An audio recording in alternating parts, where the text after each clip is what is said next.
welcome to the Ramon Foster Show, and happy Thanksgiving week to everybody. And Moan, this is now our 201st episode. 201, man. Started the next clock here. 250 then 300 is where we're at. I guess we should just celebrate all of them. We should celebrate. It's 201. Yes, it's like the new couple. This is our 1 week anniversary. What? Oh, they do say things like that, though. 1 week and then 1 month. Yeah, man. Like, come on, get in the trenches a little bit. And it's not even anniversaries, like legit anniversaries. It's like boyfriend, girlfriend, whatever. It's not even like married anniversaries. That's what I'm saying, man. But look, we're going to let people celebrate the way they want to, because guess what we're doing? We're celebrating 201 right now. Yes, DK. we are. 201. Steelers versus Colts Monday night in Indianapolis.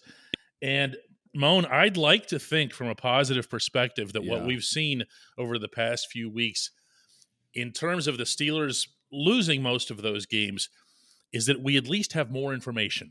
Yeah. We at least know more about, okay, this person's over here getting better. This one over here, not so much. If you had to list like the team's greatest needs, or even just looking at the draft, okay, without getting, too crazy about that since it's next May, but like what are the main, like the areas that you would say, wow, they've just got to fill this? Which is interesting too. You got two teams coming up against each other this weekend that have a bunch of needs. So this is the matchup of the needies is what we'll call them, man. But for the Steelers, man, I'm going, and I think it got exposed last week against the Bengals. I would want to go another direction, but it's a toss-up of who's best available when these two come up. As it stands, number one, corner. If we're high enough, we get a guy that's that high and pedigree says, look, he's the one. We spoke about Sauce Gardner and what he's meant to that Jets team.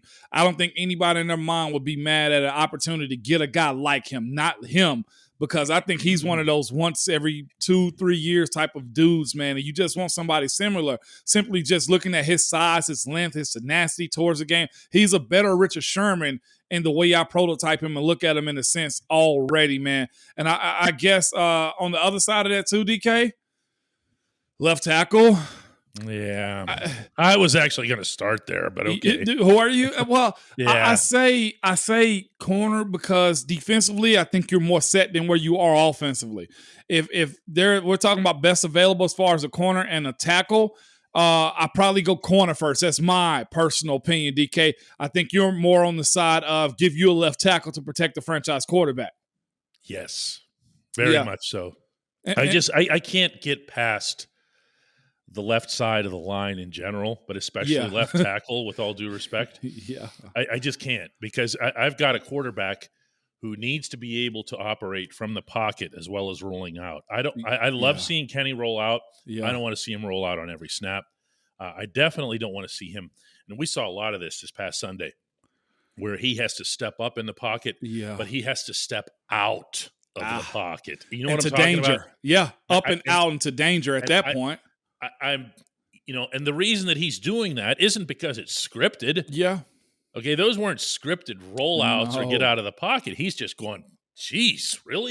Or having the ability to throw across the defense to a wide receiver, and he can't because his trajectory is thrown off because he's got somebody in his lap. And there's been a lot of pressures on that side too, man, despite what PFF said a couple weeks ago when they gave him a high marks when it comes down to their grading scale.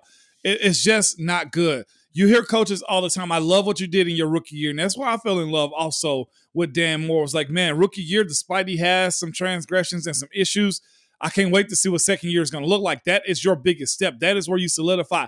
I am a starter in this league. Everybody's path is different, but there has to be that jump from year one to year two. And in his year two, we haven't seen that jump. We haven't even seen him really catch ground or grab ground when it comes to his stance and, his ability to kind of dominate in a string of games. We've got almost none of that in the sense, DK. And coaches will hard evaluate that position, man. But he's just got to be truthful with himself. Maybe he fights out of it. Maybe he goes inside to guard or something like that. I don't know what it is, but it's at this point, post this year when it comes to Dan Moore, he's got to decide what his career is going to be. I mean, that's kind of where it is, isn't it? I mean, yeah. I know you're really open and always have been about the money impact on sports. And a lot of people don't like to talk about that. It just, I know, but it happens to be real. Okay. It's fair. And if you're Dan Moore and you can't be motivated by left tackle money, or just you can't be, that just means you're just not good. Yeah.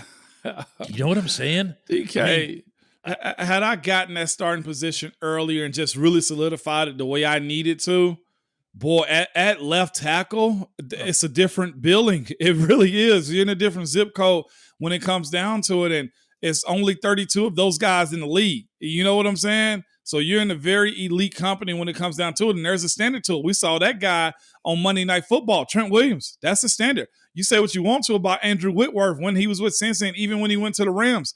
That dude held down that left side anchor when it came to protecting his quarterback backside. That's it. There's no denying that, DK. Absolutely none.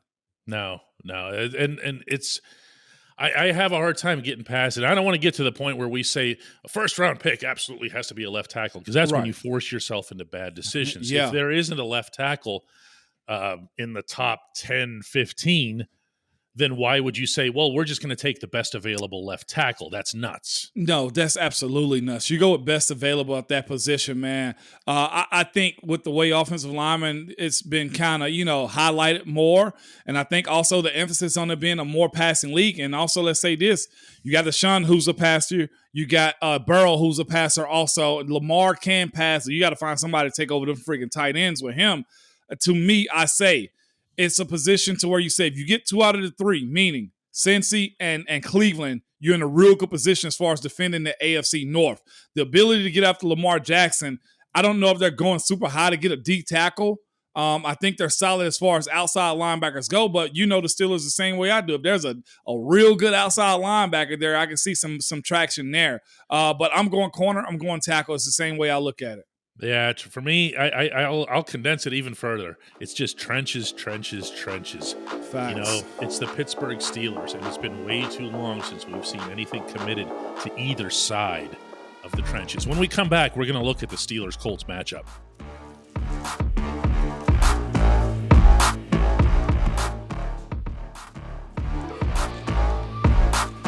Welcome back to the Ramon Foster Show. In the process of preparing ourselves as we do diligently for all of these segments, we were talking about Matt Ryan, a.k.a. Matty Ice. Matty Ice. Matty Ice.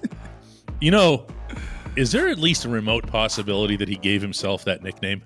Matt Ryan, probably so. He's a Boston College guy. I'd hope he's smart enough not to be able to do that. But goodness, nobody in the history of life ever has been cool enough to give themselves a nickname. Never, man, ever. It does not work. Like, you couldn't do it. If you're LeBron James and you walk into practice one day and you go, hey, everybody, henceforth, I am the king. No, you got to be knighted or something like that, DK. You can't walk around, hey, listen to me. From here on, just call me Big Mo. Imagine if I had done that. No, man, that's not what we doing. You would have been laughed right out of the room. I would. And you know how I know that? How? Because you had a running back who tried to give himself his own nickname when Le'Veon Bell decided to call himself Juice. No, I'm Juice from now on. Oh, my Are you God. really? You picked a murderer's nickname? Come on, man. It's not what we doing here, especially in sports. And you can be very transparent in sports. Like, hey, no, dog. I ain't calling you that. Whatever your mama named you or whatever we name you is what we're going to call you. I'm not calling you a self-picked out nickname. That don't fly. Plus, you've already got, if you're Lev, you've already got something, There's not another Le'Veon you've ever met in your life. No. Is only there? One. Only one. And he's already, everyone's like, Lev, Lev Bell. No, he's sitting around one day and he goes, no, I like Juice. That doesn't fly nowhere at all, okay? That's weird. That's different to me. You can't give yourself your own nickname. It's just, please. That's not a football thing. That's a life thing. You can't do it. It's like you can give yourself, okay, if you want to give yourself a nickname, do it in your username when you sign up for a new account. Don't do it in the real world, okay? It's not going to fly. Yeah, that has a chance of sticking.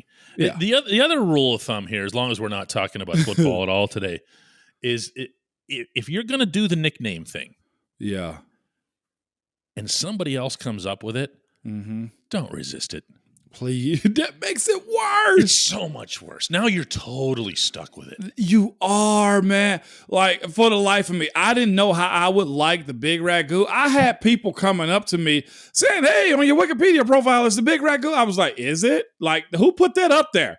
It'd be people I had met before. Hey, I read your profile. You're known as a Big Ragu. I'm like, is it really?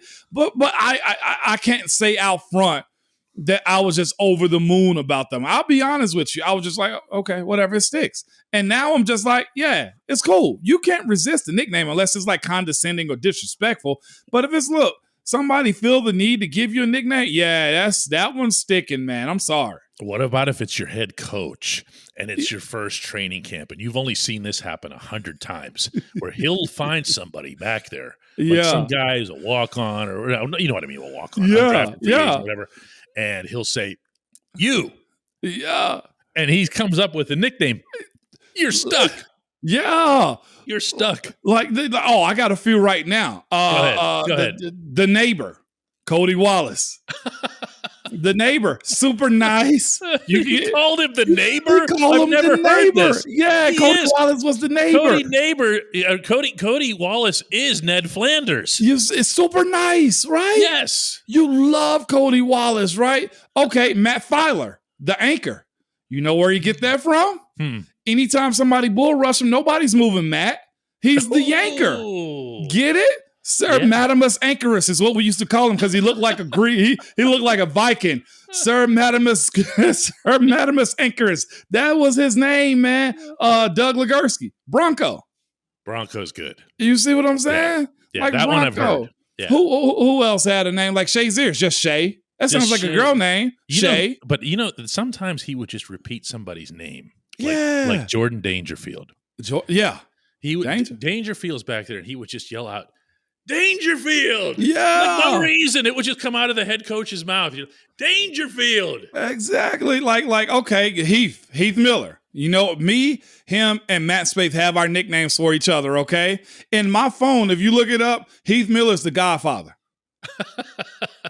Does that make sense? Yes, it does. That makes sense. You know what Matt Spaeth is? Patches O'Houlihan. Oh, that's not bad. You see what I'm saying? And mine is what does Spaeth ended up calling me? I am to him Aloysius. You see what I'm saying? Like that's me. Wait, that one I don't get. It's just out of nowhere. He's Patches O'Houlihan. Yeah, it's just don't matter where the nickname come from. Just get one. Because if you get one, you're part of the crew. Exactly. And that, ladies and gentlemen, has been our succinct preview of Steelers versus Colts for Monday night. You're not missing anything for the Colts, I promise you. Let me see. I covered that division here, man. They lost Shaq Leonard, also known as Darius Leonard. I'll be honest with you, man. Cam may end up having a field day on Nelson. Quentin Nelson has not had a year. Their O-line has been giving it up. I expect you to be able to get after them. They have one wide receiver, Michael Pittman Jr. I'm over the moon about him. I'm not over the moon about where they are as far as using him. He's a good wide receiver. They have flip-flopped back between Matt Ryan and Sam Erlinger as quarterbacks. They fired the head coach unjustifiably, so much so that Philly coach smashed, like just completely, I ain't going to say berated. He berated the coach from this past weekend, but in his press conference, he was like, yeah, we came in here and we beat them. We beat them. I'd love to have had, what was this, Matt LaFleur? No, it's not Matt LaFleur. Stefanski? No, not Stefanski. God, who was their old head coach name? The Colts. The one. Frank Wright. Yeah. He was like, I was loving to play. I had loved the thought of playing Frank Wright, but he's not here. He went at Irsay, man. You got an owner right now that's overimposing his will to hiring. Honestly, him and Jeff Saturday are just friends. You know what I'm saying? They're 1-1 since Saturday took over, and it's really just a crap show of an organization right now, if I can be real with you. I expect us to win this game. Score? Can we get another 30 after this one? It's getting a little greedy. You're getting a little greedy. They will play good defense. Their front line is decent. I won't take that away from them, man. DeForest Buckner has had I'm worried about Dotson. I'm worried about what's his name, Dan Moore too. He is going to try to get after him as much as he can. That defense ain't bad. I got Steelers winning this 17-10. I can't give them over 20 this week. Man, sounds like a doozy for Monday night. That's for sure. Yeah. When we come back, the only segment that matters. That's Ramon.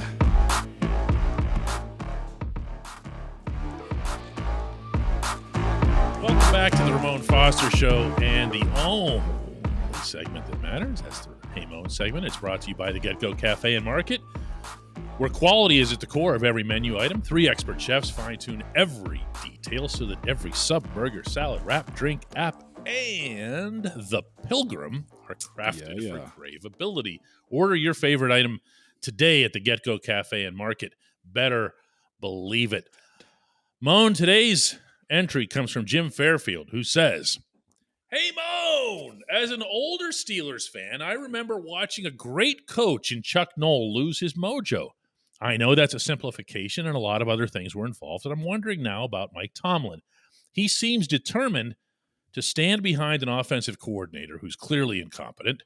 Delegation is important as a head coach, but if you continue to delegate to fools, what is your responsibility in that decision?" Sheesh. Yeah, Jim. Losing the mojo. Let's say standing behind Matt Canada. I recently covered a team here whose offensive coordinator got a DUI. You know what happened this week? That head coach of that team said he's going to call plays on Sunday. I'm sorry, but to think that Coach Tomlin is going to get rid of Matt Canada during the season, that's not a dream I don't think we're willing to live out right now in the middle of the season. Now, we go late December, early January, all right, there might be a rumor or two that comes out at that point in time. In general, Coach Tomlin losing his mojo when it comes down to coaching or being out of touch, man. If he's fired, he's probably hired if he wants to the next week. I don't know if you call that him running out his time in Pittsburgh, or there needs to be a fresh layer of paint when it comes down to a coach going in and laying fresh eyes on it. It could be a multitude of things when it comes down to, what makes a good coach. How does a coach stay consistent? How does a coach, stay at the top of expectations to the team and ultimately to the fans? And I'll say this. I don't know where we find that new coach from, and I feel like we've had this conversation before, but the list of candidates aren't that great. And I know what you're probably thinking. We've seen a guy right now in L.A. with the Rams, Sean McVay. There's conversation of him already being fired or retiring. He brought it up. You know what I'm saying? So where are you going to go get the guy? Sean McVay? You want Sean Payton? We've seen that. Sean Payton and the Saints pretty much got that cap in New Orleans into what they call cap hell. Like, they overspent with guys and they didn't get a championship out of it. They got one with Breeze, but they paid so many guys and put so much money down the field or down the line that I don't know when they're going to be good again. They got to upload a bunch of cap stuff. So it's team management. It's maximizing potential of guys inside of a locker room. I still think Coach Tomlin does a good job with this. You guys see the team when it comes down to it. Let's just be transparent here. I don't know how good this team is. I don't think they're that good as it stands right now. I think that's kind of fair to say. Will they compete? Yes. Will they go in fighting? Yes. Will they ever lay down? Heck, no. To me, those are things that head coaches, when they have a roster that's mature enough, when they have a team that understands how to play in this league, when they have a team that knows how to be a team holistically, then you get those attributes that Coach Tomlin kind of have. To get fresh eyes on it, think about the history of the organization that you're a fan of. They don't make abrupt decisions. They don't go out and say, all right, scrap the whole thing. You don't have Jim Irsay as your team owner. You don't have Jerry Jones as your team owner. Patience is a virtue when it comes down to it. It's Andy Reid went 30 plus years, if not longer, before he actually won the Super Bowl. And for years and years and years, people said Andy Reid was a really good coach. And then we finally got a chance to see it later. It takes time. It takes patience. Since they won the Super Bowl, have Kansas City been in it again? And if they did, they lost it. You see what I'm saying? It's only one that reigns supreme at the end of the year. Only one. Everybody else is scrapping and clawing, trying to get to that point. In this league, the bottom 16, to me, they don't matter. They'll have one good shot Jacksonville, right? Atlanta, right? Make that shot, and then it's like, poof, what happens to them? And then you have ones that teeter in the middle between being real bad or being decent. But then in this league, you have these top 8s. You know what I'm saying? Like legit 8 teams. And depending on the roster, health, luck sometimes fall in their way, those are the teams that you want to be a part of. Since I've been in Pittsburgh, has always felt like the Pittsburgh Steelers are one of those top 8s. And it's a matter of time of transition from this old quarterback to the new one we have in Kenny. Building that roster. You mentioned trenches, DK, and as far as where to go with the draft. I don't think our trenches is there. There is a point in which right now you got to say somebody got to find a way for Cam soon. He can't continue to play 70% of the defensive snaps. You see what I'm saying? So there's always turnover and change. When this group finally gets together, and it will happen, it should happen, the guy that you have at coach, to me, is a guy that knows how to weather this type of storm as far as building that team, keeping that team together, what it looks like. And all of those championship teams, and even the one that lost the Super Bowl in 2010, look at the 05, look at the 2008 team. All of them had cookie cutter pieces in place in which you line yourself up for championships. Because T's led 2 of those teams. Whether you say that was Cowher's team or not, he did. The hardest part, according to everyone in the business, in every sport, is getting there consistently. It's not the winning at all. It's getting there consistently. Every executive in every sport will attest to this. Our next episode of the Ramon Foster Show will come at you Monday morning. I'll be in Indianapolis. Looking forward to what should be just a classic matchup. It's just going to be awesome, Moan. Yes. By the way, I just got to ask, has Belichick lost it or has he lost grace? Which one is it? I think it went the other direction. Tom Brady lost Giselle. And then, wait, no. Yeah. Everything somehow is connected to Brady. Yeah. Let's put it that way. And it always was. And it always was. Again, the quarterback of ours has to grow up. And I think we all can see that because as soon as Tom left, New England dropped. We're seeing Pittsburgh kind of go through that same cycle. Mm-hmm. Nobody's as lucky to have Alex Smith, and then you get Patrick Mahomes. Right. Right.